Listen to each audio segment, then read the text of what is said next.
Sana daddy may ano ka po, may hiya ka po na kasi po bilang anak mo, nakakahiya rin po yun. Kasi sana po isipin mo na paano na lang po pag nabully ako, di ba?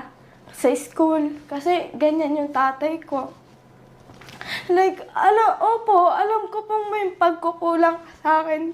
Pero sana wag mo nang dagdagan. Kasi nga, syempre nakakalungkot po. Kasi alam ko, sobrang laki po ng tampo ko sa'yo. Kasi nga, gusto kong maging buo pa rin tayo nila, mami. Pero hindi pa rin. Hindi talaga kaya. Kasi nga dahil sa ugali mong ganyan, and sana onting bigay mo lang sa akin ng pera, masaya na po ako doon. Pero sana po magbago ka po. Sana hindi ka na maging ganyan. May ano pa naman po sa'yo yung Diyos. May awa pa naman po sa'yo yung Diyos. Daddy, hindi ka man po naging mabuting ama sa akin. Pero sana maging mabuti ka po sa iba. Kasi po,